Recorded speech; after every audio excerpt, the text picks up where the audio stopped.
agree with what I'm saying, we need the crowd to say yes and be vocal. Because the one thing we're not going to take from Abbott is his bullshit, are we? We want the lower class people to be treated equal in this country. It's not for the minority few at the top who are really rich, it's for the middle class and the lower class. And one thing he's done today is brought us all together to fight for the rights of our people and our country. Can you tell the Senate that you remember this line with the big yes? There will be no cuts to the ABC. Do you remember that line? There will be no cuts to SPS. Do you remember that line? Do you remember that there would be no cuts to pensions? Do you remember that line? Do you remember the lie that there would be no cuts to education? Tony, we're your conscience speaking. And we're coming after you. I see on a daily basis the people we work with are most vulnerable members of the community on pensions who will not be able to afford to attend the GP when they need to because they won't have $7. They can't afford to heat their homes. When I walk in, I leave my coat on because their homes are so cold. Their last dollars go on food. Shame! Shame! As I reapply and looking for employment in the sector, my diplomas don't stack up. I have no degree and positions advertised state a mandatory degree. I have not been able to consider further education because on my current wages I can't afford it. Nor can I afford to be on unemployment benefits either, as I'm a mother of 2 teenage daughters. I can't afford to do higher education in hope of a better job. My eldest daughter wants to attend university in the next 2 years and asked me how is she going to do it with the changes in the budget?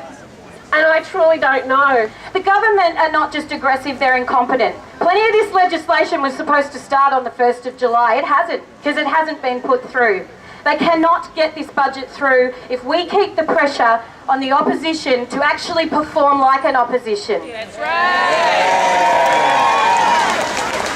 We need every remaining and incoming senator to stand with us in supporting making the Liberals tear up this budget. It's got to go. They've got to go, but first this budget has got to go. And there is one promise that Tony Abbott made that he could still keep. He promised that if we didn't accept this budget, he was willing to go to an election on it. He said he would call a double dissolution. Well, come on, Tony, we're ready, because I think the people of Australia want to have their say on this budget, and they will vote on this budget alone. Crucial aspects of a civilised society are the education of its people, health services for all, the right to a job for all those seeking employment, fair and compassionate treatment of the unemployed, and how we treat our senior citizens.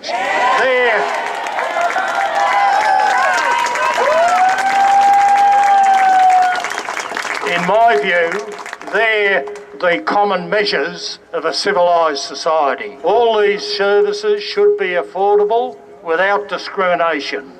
Indeed, such services should be a right, not a privilege. The Melbourne Age last Friday had an interesting article titled Glencore Tax Bill of 15 billion income, zip zilch zero. The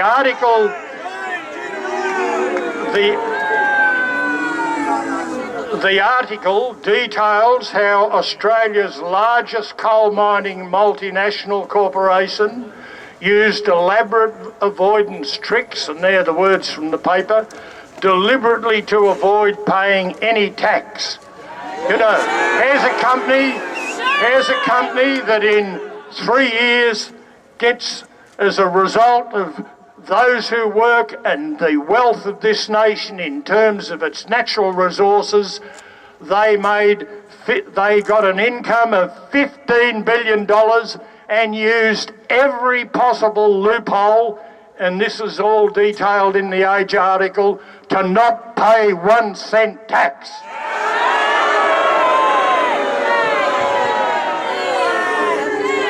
We are not not a country divided between lifters and leaners. We are a community of neighbours, or at least we should be. There's quite a few people in public life at the moment who identify as Christian. And I'd like to say to them, for God's sake, practice what you preach.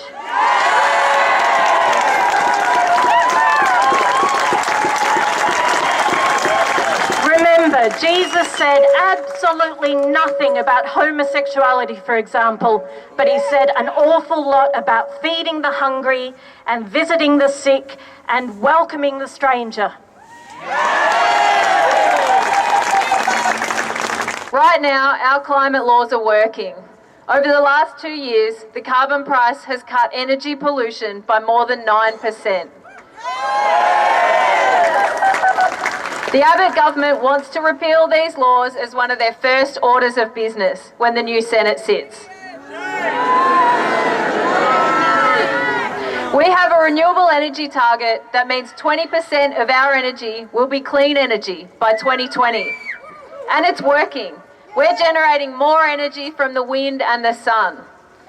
The government wants to scrap this target, and it took Clive Palmer, a coal baron, to stand up and protect it. Our economy relies on our natural capital. Research shows that with a healthy environment, Victoria can generate up to $38 billion more than business as usual by 2030. We can generate more than 230,000 extra jobs by 2030 if we don't trash the environment. We know that politics is in the pocket of big industry, and we know that these pockets are deep. But we also know that there's one thing more powerful than organised money, and that's organised people. There's a state election in November, and Environment Victoria is going to be out on the streets campaigning for great environment policies. We're running a people-powered campaign this year that will show politicians of all stripes that Victorians want strong action on climate and the environment. Hundreds of volunteers coming together to talk to their neighbours and mates about what their vote means for the environment. We're going to show all political parties that we don't want more roads, we want better public transport. Let's make sure we continue to have a well-funded, honest and independent ABC.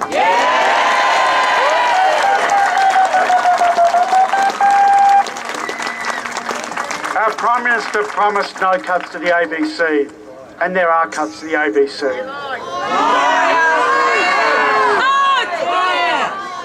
The signs aren't good. I work for a company that pays workers based on the lowest amount it can get away with, rather than the industry standard. It took 6 weeks of strike action for my colleagues and I to finally win the right to be paid 88 cents extra an hour. This is an example of how companies are going to extreme measures to deny workers their right to a fair go. And it was already bad, and now Abbott wants to increase the divide between rich and poor and drive inequality even further in Australia, which is obvious from this budget. In my industry, injury rates are high, but now I'm going to have to pay a fee to see a doctor, and that fee will no doubt keep rising in the future. If people like me lose their jobs, there's no financial support for 6 months, and many of my mates at work through labour hire companies, and I genuinely feel from the bottom of my heart that more young people are going to be on the streets as a result of this budget. At Murdoch, I worked for the student union there, and I was the president for 2 years. We ran a food bank and gave out supermarket vouchers to students who could not afford to eat. Many of these students were single mothers retraining as nurses or teachers to better provide for their children. So we stocked the food bank with infant formula and baby food. Some students lived out of their cars. One in particular slept in a disused, dismountable building on campus, and the university came to us because they didn't know how to move him on. Education should be for everyone.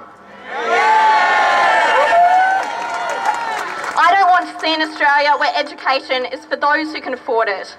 As in the UK and the US, we can expect deregulation of fees to lead to the rise in university fees across the board, because what matters to universities is prestige, and prestige will be set by price.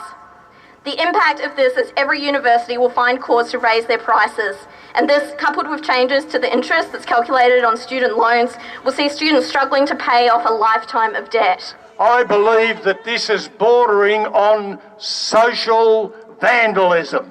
It's like a return to social barbarism. So we have to keep demonstrating so that the incoming Senate hears our voice every week in some demonstration or other, so that they vote against the budget.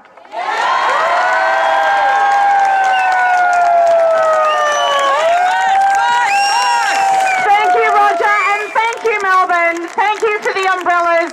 Thank you for the wonderful sharing that's going on. Strangers meeting strangers in the rain.